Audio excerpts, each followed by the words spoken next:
kasih Mas Ganjar yang sudi menghadiri acara ini karena ini bedah buku dan luar biasa, ini salah satu event Kagama webinar yang salah satu pesertanya paling banyak ya, sampai hari terakhir 3.000, padahal membahas buku tentang SDM. Terima kasih juga Mas Wikan, sahabat saya, kami sama-sama dari Fakultas Vokasi, ya, lalu Profesor Renal, guru saya yang sudah pernah membahas buku saya tahun 2003 ya. Teman-teman, ini adalah buku saya yang saya kerjakan selama pandemi. Jadi ketika pandemi bulan April saya full mengerjakan buku ini dan akhirnya buku ini jadilah. Buku ini dibagi dalam 2 bab. Yang pertama bicara tentang karakteristik 4.0, lalu kompetensi yang diperlukan di era 4.0. Kalau Mas Ganjar tadi bicara tentang makro, maka saya akan lebih bicara ke mikro. Yang pertama, teman-teman, karakteristik 4.0. Ini saya ambil dari World Economic Forum. World Economic Forum mengatakan bahwa 4.0 itu dibangun oleh 3 gugus. Kita tahunya dibangun oleh 1 gugus digital. Digital itu hanya salah satu. Yang lain itu adalah gugus fisik. Yang kedua itu adalah gugus biologi. Hari ini teman-teman, 1 tahun terakhir ditambah 1 lagi gugus yang disebut gugus COVID. COVID dalam arti positif justru mempercepat, justru mempermudah dalam pelaksanaan 4.0. Kita lihat satu persatu, teman-teman. Gugus digital. Sebelum pandemi, saya ikut seminar tentang ekonomi digital. Pembicaranya orang yang sudah berumur 90 tahun. Bayangkan, orang berumur 90 tahun menerangkan tentang ekonomi digital, menjelaskan kepada kami apa itu Internet of Things, menjelaskan kepada kami apa itu cloud, big data, AI. Orang itu namanya Muhtar Yadi. Pak Muhtar Yadi di usia 90 sangat piawai dalam berbicara masalah digital. Saya berbasis kepada itu percaya bahwa digital itu adalah masalah mindset, bukan masalah usia. Saya, Pak Ganjar, Pak Wikan dibesarkan di dunia manual. Ketika dulu saya menulis di majalah Balerung atau tabloid Bulak Sumur masih pakai mesin ketik.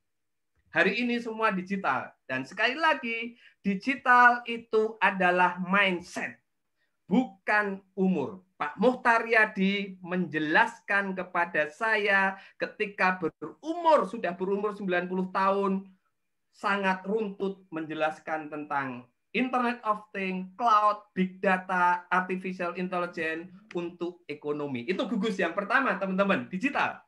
Gugus yang kedua itu adalah gugus fisik.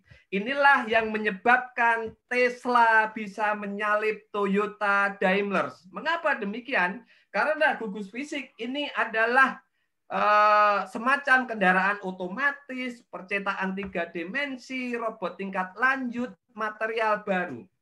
Gugus fisik hanya bisa muncul, gugus fisik, robot tingkat lanjut, percetakan 3 dimensi hanya bisa ada karena didukung oleh 4.0. Gugus yang kedua, teman-teman. Gugus yang ketiga itu adalah DNA, gen. Saya tidak akan menjelaskan ini, saya akan memutar film. Ini biasanya saya putar sama Profesor Renal ketika menjelaskan bukunya Profesor Renal, Tomorrow is Today. Bagaimana menghadirkan masa lalu untuk hari ini. Filmnya adalah ini, teman-teman. Film yang hanya 2 menit. Lihat bagaimana gugus DNA, gugus gen, ya. Suaranya terdengar, Mbak? We visited a startup in San Francisco called Just. It's one of several companies trying to bring clean meat into the mainstream.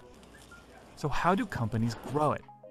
First, technicians take a small amount of tissue from an animal, then filter it and isolate cells that they can grow.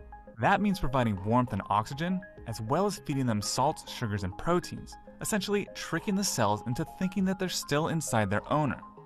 The cells naturally replicate as they would inside the body, growing into something that looks more and more like food. Most cattle are slaughtered after 2.5 years. Are ranchers like yourself talking about this new cell-cultured meat? As I like to call it, fake meat. As president of the National Cattlemen's Beef Association, 100% of the places I go, that's what producers want me to talk about. There's a law that was passed in Missouri, and that law stipulates that in order to call something meat, it has to come from an actual animal. Right. To culture the cells, typically you've needed to feed them serum made from animal blood, which is not exactly an ideal basis for a more humane form of meat. On top of that, serum is insanely expensive. So the goal right now is to identify a cheaper source of nutrients to feed the cells. Back at Just, this is what that process looks like. It's a system of robotics and AI used to sift through a giant database of plant ingredients. And they claim to have recently identified plant-based nutrients for clean meat that would be much cheaper and more ethical than using serum. You're gonna take us to the slaughterhouse now? We don't have slaughterhouses, but we have cows. We have isolated from a real animal. Is the cow still alive? And we don't hurt the cow.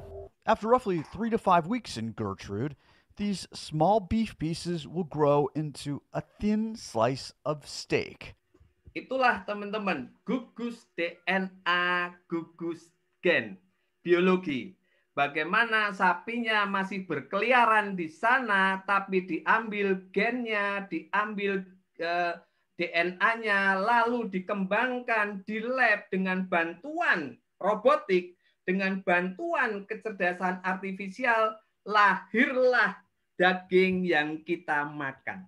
Daging yang kita makan ini teman-teman, kemungkinan besar sapinya masih berkeliaran. Itulah hebatnya 4.0.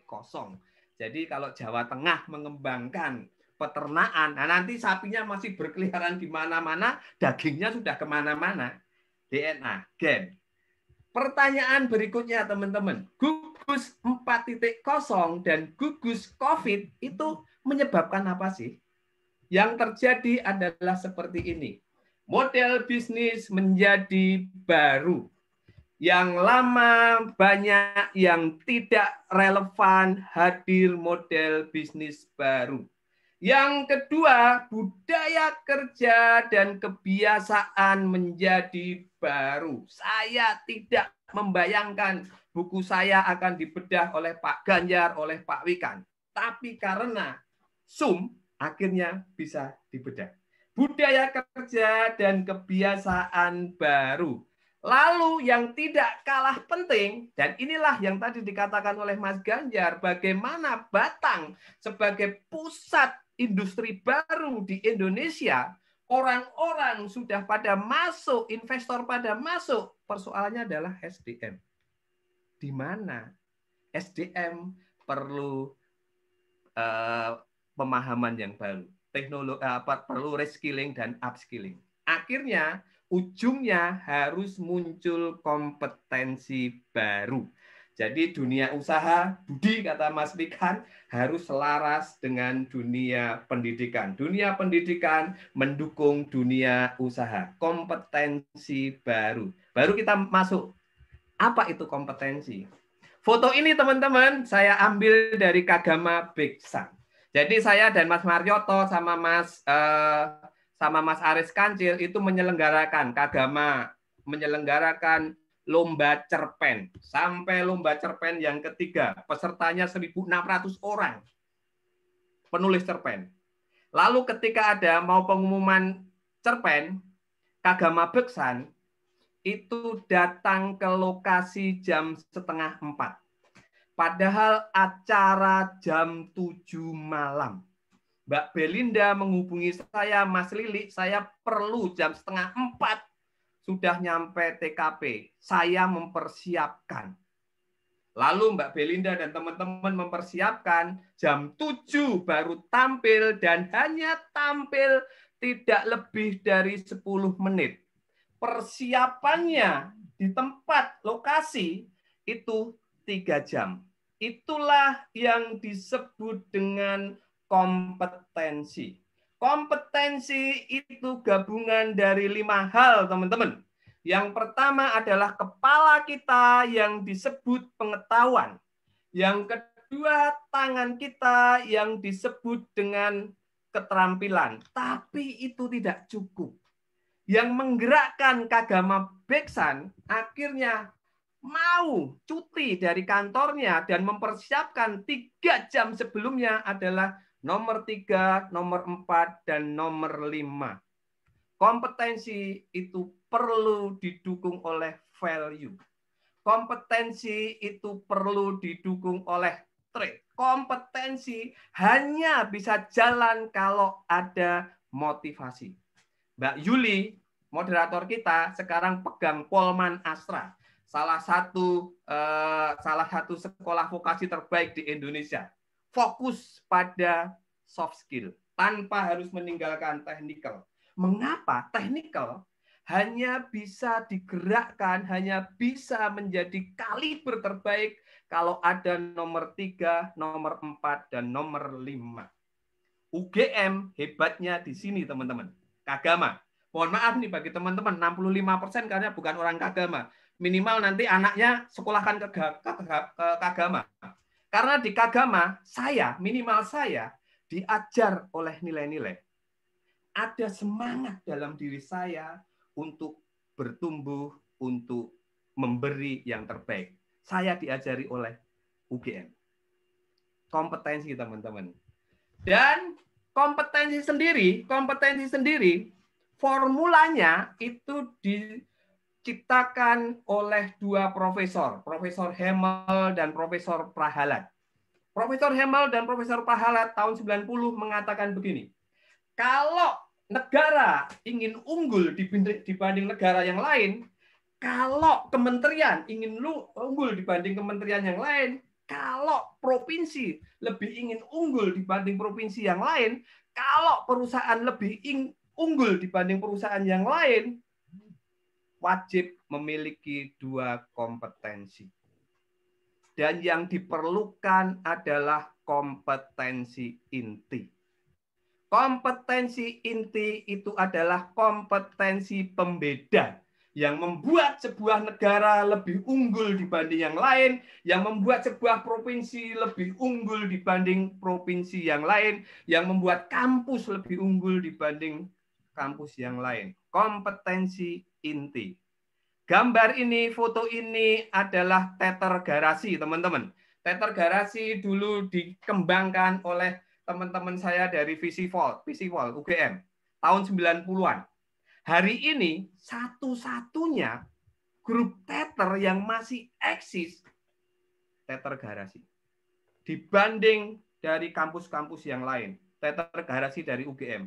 Mengapa teater garasi bisa lebih unggul dibanding teater yang lain? Kompetensi inti. Kompetensi pembeda yang dimiliki oleh teater garasi dan itu tidak dimiliki oleh kelompok yang lain. Mas Tajudin Nur Effendi sangat luar biasa.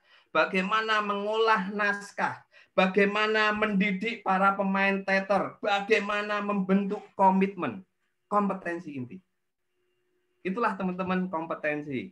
Dan akhirnya kompetensi SDM yang diperlukan di era 4.0 ini adalah kompetensi yang balik kepada manusia. Foto ini teman-teman, ini adalah kawan-kawan saya dari D3 Pariwisata Vokasi UGM. Mereka baru pentas di Ngasem, Pasar Ngasem di Jogja.